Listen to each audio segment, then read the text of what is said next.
morning, everyone, and welcome to CBRE's first quarter 2026 earnings conference call. Earlier today, we posted a presentation deck on our website that you can use to follow along with our prepared remarks and an Excel file that contains additional supplemental materials. Today's presentation contains forward-looking statements, including without limitation, statements concerning our business outlook, business plans, seasonality, and capital allocation strategy, as well as our earnings and cash flow outlook. These statements involve risks and uncertainties that may cause actual results and trends to differ materially. For a full discussion of the risks and other factors that may impact these statements, please refer to this morning's earnings release and our SEC filings. We've provided reconciliations of the non-GAAP financial measures discussed on our call to the most directly comparable GAAP measures, together with explanations of these measures in our presentation deck appendix. Throughout our remarks, when we cite financial performance relative to expectations, we are referring to actual results against the outlook we provided on our fourth quarter 2025 earnings call in February, unless otherwise noted. Also, as a reminder, our resilient businesses include facilities management, critical infrastructure services, property management, project management, loan servicing, valuations, other portfolio services, and recurring investment management fees. Our transactional businesses comprise property sales, leasing, mortgage origination, carriage interest and incentive fee in the investment management business, and development fee.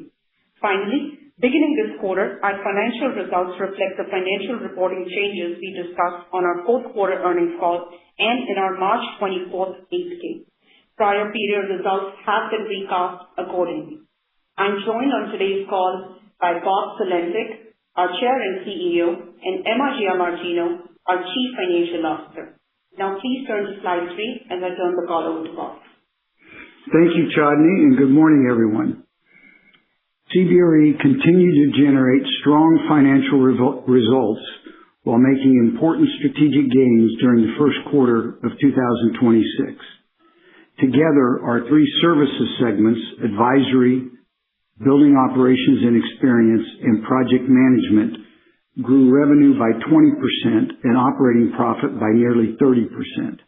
Additionally, profits from our data center land development program were delivered earlier in the year than anticipated. Our resilient businesses grew revenue by 18%. This reflects our strategy to grow businesses that are resistant to real estate cycles or benefit from secular tailwinds, which support strong through-cycle growth. Simultaneously, our transactional businesses achieved their highest growth rate of the current cycle at 22%, reflecting our strategy to maintain and extend our market leadership position in sales, leasing, financing, and real estate development. These businesses generate excellent margins and cash flow while providing data and market insights that help us across CBRE. Our work related to infrastructure assets has become a source of significant profits and growth spanning all four business segments. This consists of the services we perform for data centers, as well as power, telecom, and transportation assets, among others. This is also central to our strategy. We generated more than $3 billion of total revenue from infrastructure activities in 2025 and nearly $950 million in the first quarter. Within the BOE segment specifically, we've created a dedicated critical infrastructure services business line. This business line includes work for data centers along with the telecom and power assets captured in the Pierce business we acquired last year. Revenue in this business line totaled $1.7 billion in 2025 and $580 million in the first quarter and is expected to grow in excess of 60% this year. The strong momentum we saw during the first quarter in infrastructure services and across other parts of our business has continued in the early weeks of the second quarter. Considering this, we are upgrading our EPS expectations to a range of $7.60 to $7.80 for the year, which would result in more than 20% growth at the midpoint of the range. This assumes that the economic environment remains supportive. Emma will describe our outlook in more detail after she reviews the quarter. Emma? Thanks, Bob. Good morning, everyone. Our first quarter results exceeded expectations. Even without the pull forward of profits in our land development program, EPS beat our expectations by nearly 10%. In local currency, our services segments delivered 27% operating profit growth, and as Bob mentioned, nearly 30% with the benefit of FX. Given this relatively large FX tailwind, I will reference growth rates in local currency unless otherwise noted to best reflect our operating performance. Advisory services revenue saw continued strength in leasing and accelerated growth in sales. Leasing revenue grew 18% globally and 21% in the U.S. Industrial leasing grew 24% in the U.S. as occupiers continue to act ahead of tightening supply for first-generation big box facilities. U.S. office leasing revenue increased by 15%, with broad-based strength across gateway and non-gateway markets. Additionally, data center leasing revenue more than tripled from last year's first quarter. Outside the U.S., leasing revenue rose by double digits in Asia Pacific, led by Japan, while EMEA saw mid-single-digit growth. Global property sales revenue growth accelerated from Q4, rising 39%, led by the U.S. and Asia Pacific. U.S. property sales revenue increased 64% as all major property types delivered double-digit increases. Outside the U.S., growth was notably strong in Japan. Mortgage origination revenue increased 53%, fueled by strong volumes from debt funds and the GSEs. Our loan servicing portfolio grew 5% to more than $460 billion. Advisory SOP grew 35%, delivering strong operating leverage. Turning to the building operations and experience segment, revenue grew 16%. In addition to significant growth in our new critical infrastructure services line of business, which Bob described earlier, our local facilities management business continued to increase revenue at a mid-teens rate. In the Americas, revenue was up almost 30% as this region had one of its best starts to a year. Enterprise facilities management revenue also grew by double digits, led by the technology, industrial, and life sciences sectors. BOE's SOP increased 23%, with operating leverage driven by an amortization cost reclassification. Excluding this change, SOP growth was in line with revenue growth as expected. Turning to our project management segment, revenue increased 11%, while pass-through costs rose 9%. Growth was underpinned by strong infrastructure activity. Among real estate projects, growth was driven by the technology sector and was broad-based, led by double-digit growth in Asia, the UK, and the US. SOP grew 14%, reflecting operating leverage. In the real estate investment segment, SOP exceeded our expectations, driven by earlier than anticipated data center land sale profits. We continue to have embedded gains of approximately $900 million that will be monetized over the coming years. In investment management, recurring asset management fees increased, driven by higher net asset values. However, operating profit declined due to lower incentive fees and promote income. We raised $1.3 billion of new capital during the quarter and ended Q1 with more than $155 billion of AUM, in line with Q4's level. Now I'll discuss free cash flow and capital allocation. We produced $1.7 billion of free cash flow on a trailing 12-month basis, reflecting 78% conversion. As we've discussed previously, cash incentive compensation is paid out in the first quarter based on the prior year's performance. Due to the strong performance in 2025, free cash flow conversion was lower than the prior year's Q1. We expect to end 2026 with free cash flow conversion around the high end of our 75 to 85% target range. We have repurchased nearly $540 million of shares year to date, reflecting our continued belief that our share price does not reflect the sustained long-term growth trajectory of our business. As Bob indicated, we now expect full-year core EPS of $7.60 to $7.80, up from $7.30 to $7.60 previously. The increase is driven by our outperformance in the first quarter and early part of the second quarter, momentum in our infrastructure services-related businesses, and strong pipelines across our company. We are increasing our outlook for advisory and BOE. Advisory is now expected to deliver high teens SOP growth. We are expecting approximately 25% SOP growth for BOE, which includes high teens growth due to improved performance in the underlying business and the remainder due to the cost reclassification. There will be an offsetting increase to depreciation and amortization, resulting in a neutral impact to net income. Our SOP expectations for project management and REI remain unchanged. Our outlook assumes no material changes to the macroeconomic or interest rate environment.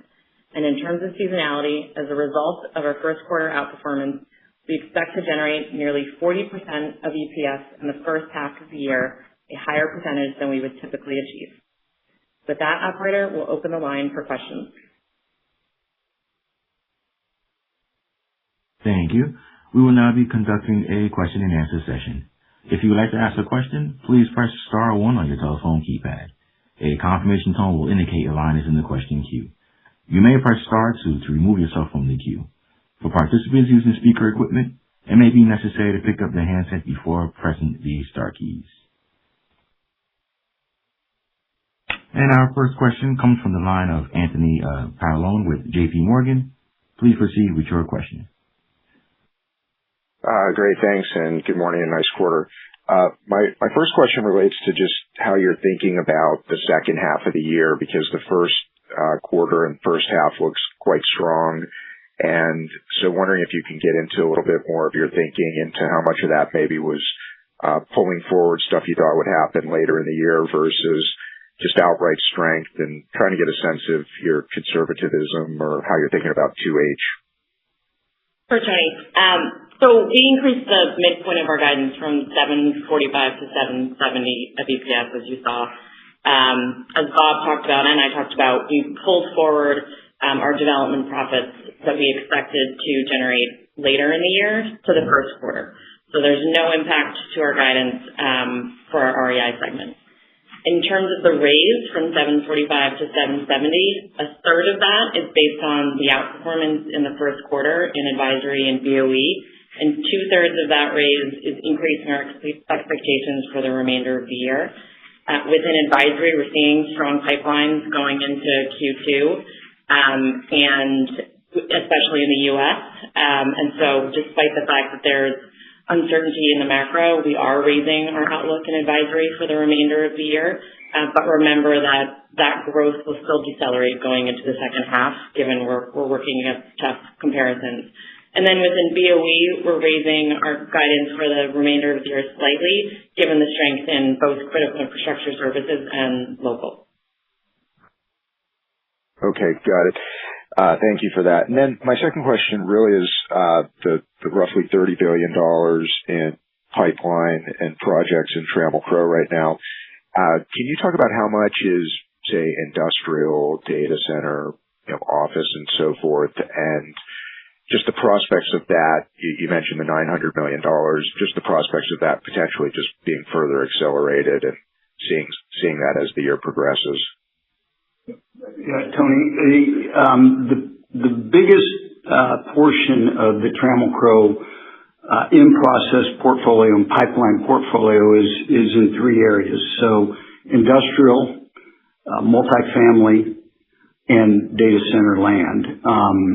The thing to know about Trammell Crow Company, forever that business has been really good at acquiring land, entitling land, improving land, and positioning land to be more valuable than it was before we got involved with it. That is a core competency of that business.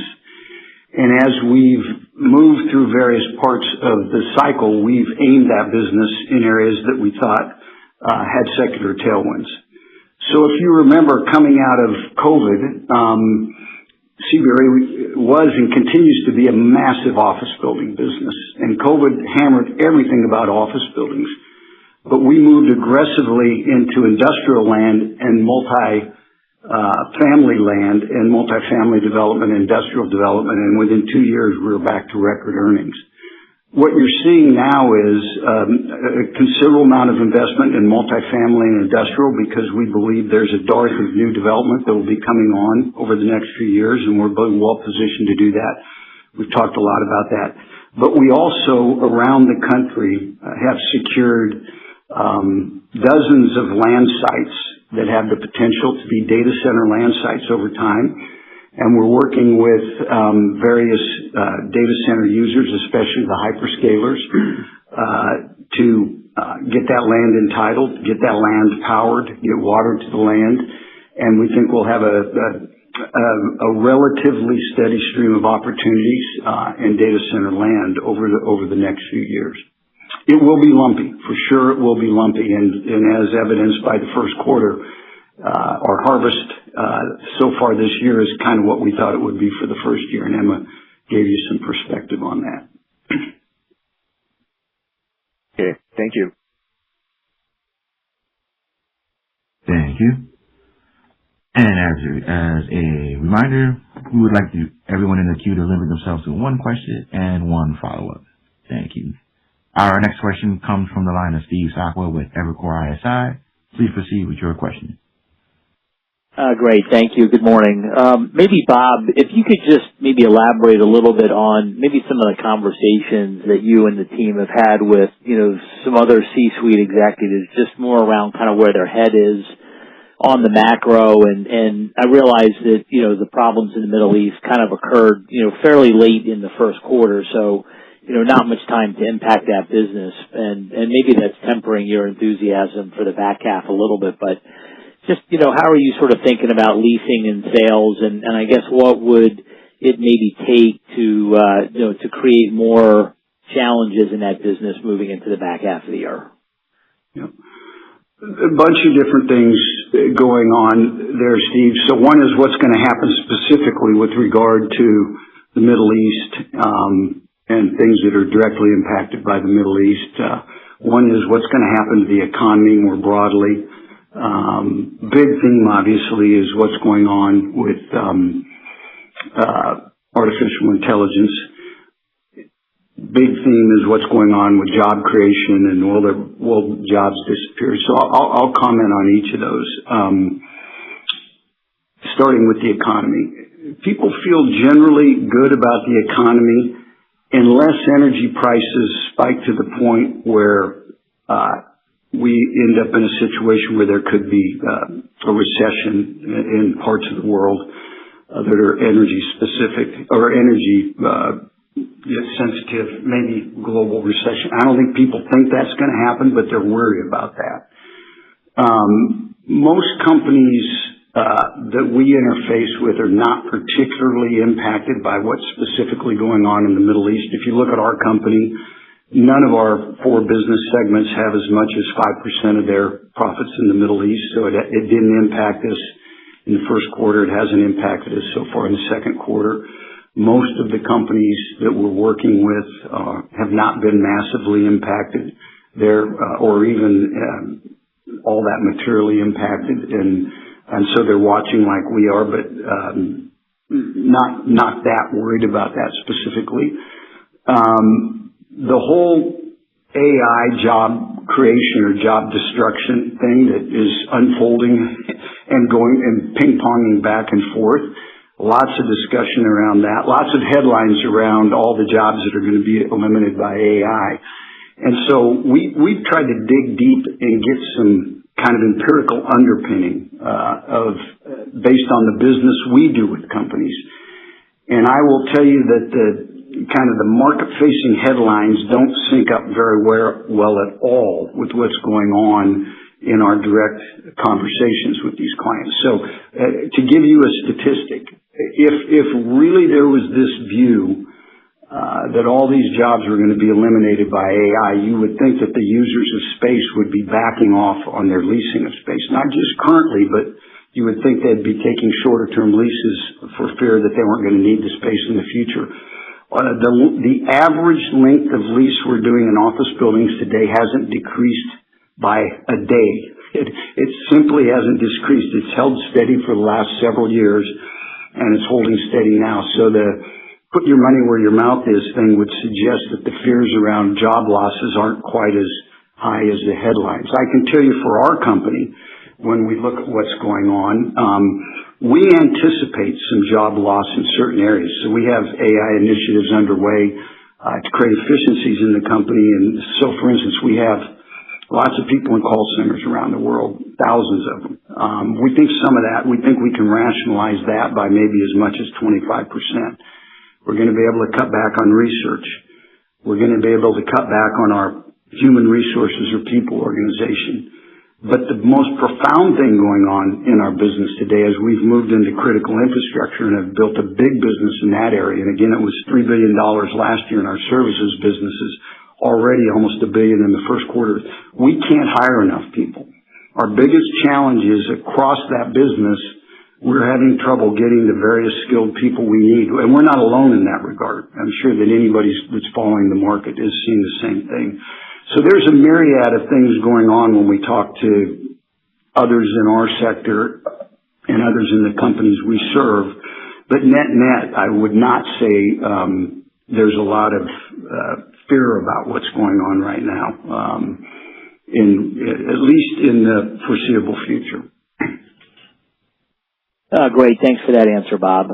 Maybe just as a quick follow-up, Emma, I know you talked about the $540 million of buybacks. I think in the Excel file it showed $530 million of actual buybacks in the quarter. Could you either provide a share count or an average buyback price that's associated with that 500? I just want to make sure we have kind of our shares moving forward accurate for the model. Yes, the price is in the high 140s, around 148.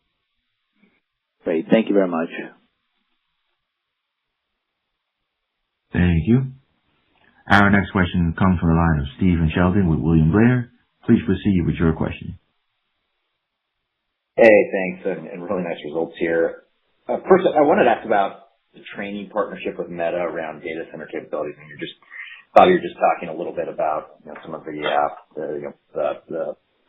can't hire enough people, I think, in critical infrastructure. So I guess, do you see similar opportunities with other big tech and AI companies? And then as we think about something like that, how is it more like a one-time revenue opportunity, or they're kind of recurring, resilient revenue streams that as you kind of they could be built as you could be supported by a partnership like this? I guess how are you thinking about these opportunities? It's definitively not a one-time thing. We're building a capability there in multiple cities around the U.S. to recruit, train, and place technical people to support Meta's data center initiative. And it is really, really hard to get those people. And we're recruiting and training those people and sending them not only into CBRE's teams to support Meta, but into our competitors and others in the market. They viewed us as having a unique ability to hire and train people. We have a big operation in that regard. We hire something like 30,000 people a year. And so that we ended up in that position. The bottom line is with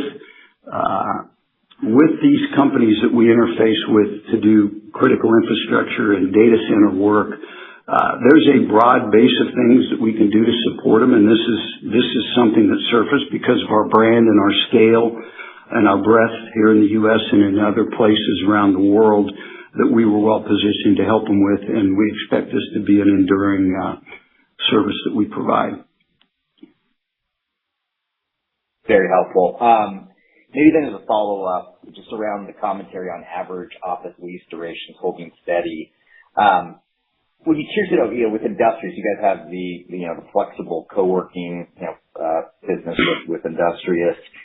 What have you seen there? Right? Have you seen demand for more flexible space start to pick up?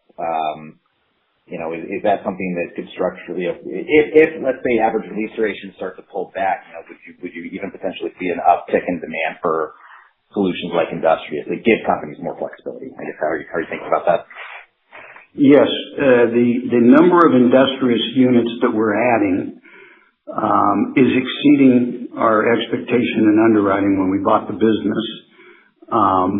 we're quite pleased with the pace at which we're adding those units, and we expect it to continue this year and into the foreseeable future. And the thing about that business is that I think anybody that's been following us knows we bought that business because we thought it was a premium offering that would be interesting to corporates in addition to small and medium-sized businesses, and we're seeing that play out. Just like we're seeing strength in every other part of the office market. We're also seeing that Industrious' capability as a experienced company is becoming an increasing opportunity for us with our corporate clients on the facilities management side of things. So, yeah, we're seeing good momentum there, and we're quite excited about it. Very helpful. Thank you. Thank you. Our next question comes from the line of Julian Bouillon with Goldman Sachs. Please proceed with your question. Thank you for taking my question, and congrats on the quarter. Clearly a very strong first quarter for both investment sales and leasing. I guess just curious, I know you say the pipelines continue to look very strong. One of your peers last week was commenting on the fact that they are seeing sort of client decision-making slowing down, given the lack of visibility. And when you have this sort of instability, long-term investments just becomes slightly harder to make. I'm just interested, are you seeing any signs of that? And if we do end up seeing an impact, is your expectation more that we could see that in EMEA and APAC versus the U.S.? I think there's more worry in APAC and Asia over the impacts of higher, and continental Europe a little bit over the impacts of higher energy prices. We really aren't seeing decision-making slowing down as it relates to industrial leasing or office leasing. Where we're seeing some slower decision-making is corporate capital investment, except for data center investment. And we think part of what's going on there is that resources are moving from other types of capital, real estate-related capital investment to data center investment. But there could also be a little uncertainty that's creeping into, capital investment is one of those things that tends to slow down a little bit when there is some uncertainty. So we have seen some decision-making slow down there, but really not on the leasing side. It hasn't surfaced yet it certainly hasn't surfaced in data centers. Obviously, Emma gave you those numbers, but it hasn't surfaced as it relates to kind of traditional warehouse leasing, traditional office leasing. Office leasing is strong all around the world, maybe a little less so in Europe. So we really aren't seeing yet that slowdown in decision making. We'll see how things unfold, but we're not seeing it now. That's very helpful. And maybe going back to the AI topic, I was wondering how your thoughts on the risk from AI have maybe evolved since last quarter. Do you still believe that your BOE segment is where, some risk of disintermediation lies and less so on the capital market side? And I guess, how do you think about some of these headlines that are out there around sort of smaller AI-based startups that are reported to be gaining traction in smaller commercial real estate transactions and sort of bypassing traditional brokers in the process? And do you think there's a risk that if they prove themselves at sort of the smaller size transactions, that 6 or 12 months from now they could be used for $10 million or $20 million transactions? Yeah. Well, I'll kind of hit that at the end here. I'll walk you through how we think about AI. So we start by thinking about it like we do with everything. We are very driven by our strategy. And as you know, our strategy is to be diverse across asset types, service types, geography, and client types. And we very definitely have pursued this strategy of pushing resources into areas of secular tailwinds. AI is creating a considerable secular tailwind for our company right now, and it's fairly broad-based, to the point where I think our move into critical infrastructure and data center services is going to be at least as profound as our move into outsourcing was in the 90s and early 2000s, and much faster. Again, I want to reiterate some of the numbers we laid out. $3 billion, and this is independent of our land program in Trammell Crow Company.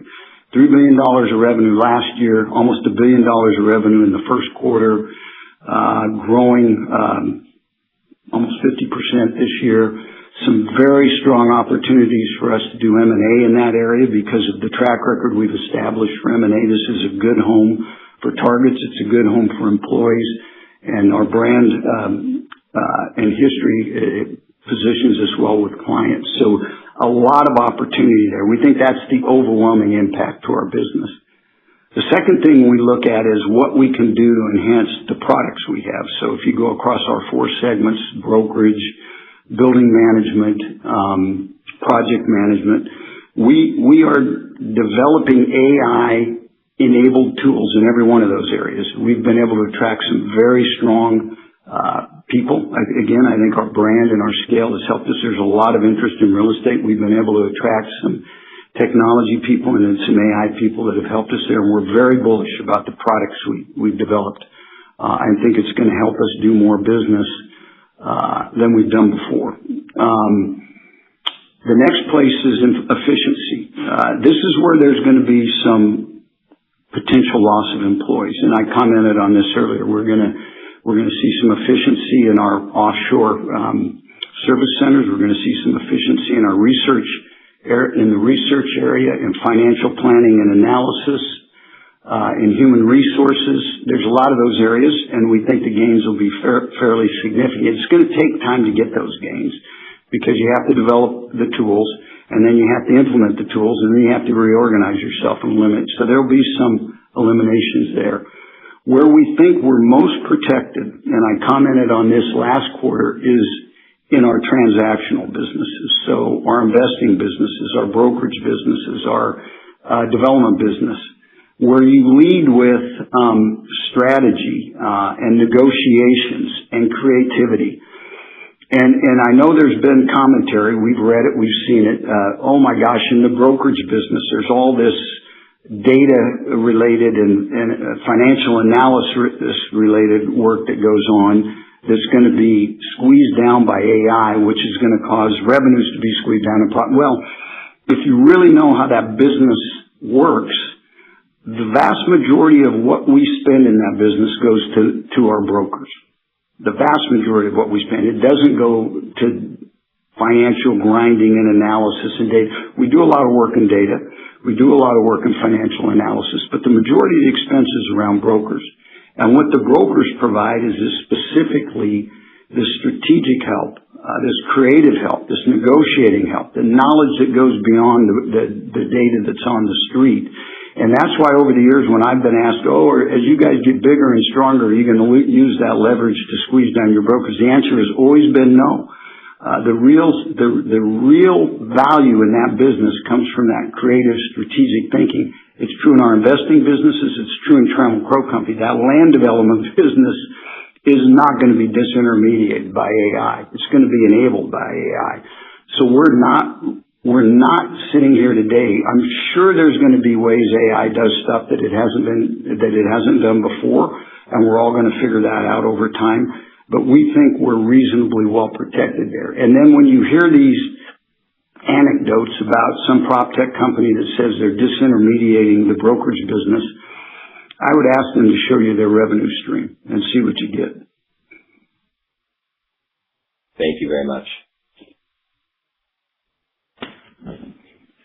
Thank you. Our next question comes from the line of Brandon Lynch with Barclays. Please proceed with your question. Great. Thanks for taking my questions. Maybe a few follow-ups on the data centers. How is the Pierce acquisition trending versus the $90 million of EBITDA contribution you had originally anticipated for 2026? And maybe in terms of expanding the data center platform, what are some of the other verticals or sub-verticals you could potentially expand into? Yeah. I'm going to answer the back half of that question, and Emma will have. Pierce, by the way, is not a big data center business. So it's telecom, power, etc. But in the data center business, we're seeing big impact in our brokerage business. We're seeing big impact in our building operation and experience business, where we formed this critical infrastructure line of business. And we're doing a lot of project work there. We're doing a lot of building management work. We do work on over 1,300 data centers around the world. And then, of course, we're continuing to see in Turner & Townsend in our big project business a lot of work. And we have opportunity to expand all those things. Turner & Townsend has primarily over the years before we combined with them been European, Middle East, Asia Pacific business with some activity in the U.S. Now they're growing rapidly in the U.S., leveraging the network of professionals that CBRE has. On the contrary, our data center services, building management, and small projects business in the white space has been primarily U.S., and now we're seeing a big opportunity to expand that in Europe and Asia. So those are some areas we're focused on. And I think Emma can talk about M&A, but I think if you look at the M&A strategy you'd be confident that there's opportunity for us in those areas around the world. Emma, I don't know what you want to add to that. Yeah, just to add on Pierce, Brendan, specifically to your question, it's performing well in line with our expectations. One important thing to note is if you take the $600 and some million of revenue that we forecasted for 2026, you can't ratably lay that across the quarters because there is a seasonal element to this business, given that they're maintaining cell towers and wind farms and solar. So the weather has an impact on the revenue here. So if you exclude Pierce in the first quarter, our BOE revenue growth was mid-teens. Okay, great. Thanks. That's helpful. And maybe just one follow-up. If I heard you correctly, it was about $900 million of embedded profit in the land bank. And you talked about dozens of other land opportunities that you could monetize in the future. How should we think about the steady state contribution, understanding it's going to be lumpy, but just your ability to acquire attractively priced land and add some value-add components to it and kind of keep that pipeline steady over the next couple of years? Yeah, the $900 million is not land profits captured in Trammell Crow Company. It's all profits captured in Trammell Crow Company, including the land. And the data center land opportunity, we have lots of sites that we have the opportunity, the potential opportunity to monetize, but it's hard. It's really hard. You have to get approvals. You have to get power. You have to get water. And as a result, we have not been overly aggressive about forecasting what might happen there. We're very excited about the potential. We like the portfolio of sites that we have control over. We have very little capital of our own invested in those, by the way. We really like the ability we have to work with hyperscalers and other data center clients to help them get land positions. But we're knowing how hard that business is and the scarcity challenges around things you need and the public opposition and so on and so forth. We're being very measured about the outlook we're establishing for that. But the $900 million is all the profits we see captured in Trammell Crow Company today. Great. Thank you. And we are filling that back up at the same rate we're emptying it out, I guess is what I would say. Great. Thanks again. Thank you. Our next question comes from the line of Jade Rahmani with KBW. Please proceed with your question. Thanks very much. Wanted to ask about AI and how you've rolled it out to your teams. Could you quantify what percentage of your teams are using it, and if you're limiting who can use it, and what are you doing to maintain a closed loop system in terms of your data, where data is, the linchpin of value in that, business? Jade, we're like everybody else. We're working our way through that and trying to figure it out. And you didn't say it explicitly, but you kind of implied it. One of the things we're watching very closely is it can get really expensive really fast if you don't control who has the access to use it and what they can use it for. And our Chief Operating Officer, Vikram Kohli, who's also over our cost control program and specifically has reporting up to him the technology part of our business right now, is watching very closely how we're using AI and where we're using it, how we're using it to improve our products, and where we're using it randomly around the system. And as you can imagine, there's a lot of that. And I will just say broadly that we are controlling it, controlling who has access to it, controlling what we use it for, and we're reasonably pleased, like we have been historically, that we're attacking new technology in a measured way where the benefit we're getting is in balance with the cost we're expending on it. But it's something you got to watch really closely. Thanks for that. Just switching to transactions, just wondering if you can give any comment as to whether the pipeline has slowed at all, driven by the increase in rates and also modest widening in CRE borrowing spreads that we've seen. So Jade, the pipeline hasn't slowed at all, and going into Q2, the pipeline is actually stronger than we would have expected it to be at the beginning of the year. I think what's important to note about rates that we get asked about a lot is as long as the 10-year has been around in the 4 to 4.5% range, we've seen sales activity and loan origination activity continue to grow and accelerate. So as long as there isn't a significant spike above that, we don't expect to see any slowing. Thanks very much. Thank you. Our next question comes from the line of Seth Berge with Citi. Please proceed with your question. Hey, thanks for taking my question. I guess just wanting to go back a little bit to capital allocation. You did kind of the buybacks in the quarter. And has AI changed the way you kind of think about your capital allocation priorities as you think about, buybacks or kind of resilient businesses that bolt on, or, is there any sort of incremental investments or kind of AI companies that you would look to kind of add to the platform? So our capital allocation priorities remain consistent, and they have over time. We are always prioritizing M&A, and if anything, as Bob mentioned earlier, we see even greater opportunity for M&A at this point than we have historically, especially in the data center space.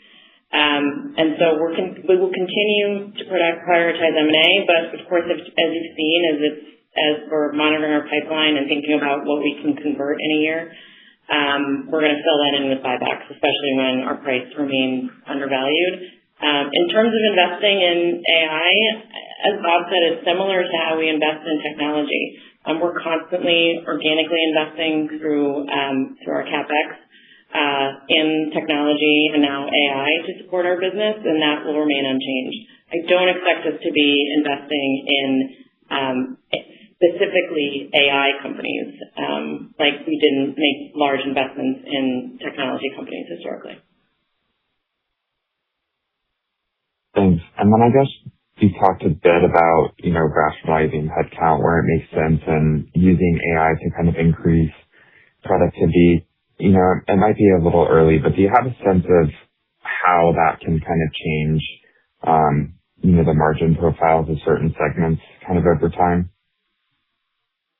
So it's very difficult to speculate how it will impact over time, but it will. I think it'll take a number of years, and it will start in our functions. I mean, Bob mentioned our HR teams, our shared service teams, but even those headcount reductions we anticipate happening a few years from now versus immediately. So time will tell in terms of how that will explicitly impact our business.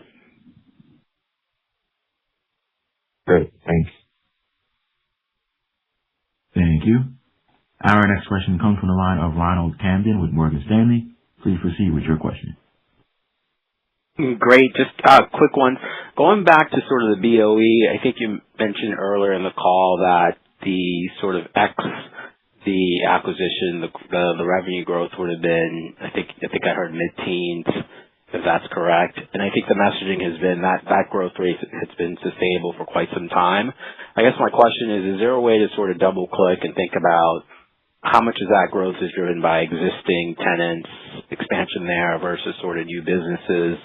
And has that mix sort of shifted as the business has changed over the past couple of years? Thanks. So the way we think about that business is between our enterprise facilities management, our local business, and then now our critical infrastructure services business. So enterprise is a solid double-digit grower, low double-digit grower over time. Local, as it's been expanding into new markets, I mentioned earlier, we have still significant growth within the Americas. Our local business grew revenue in the Americas this quarter 30%. So that's bringing that growth above that low double-digit range.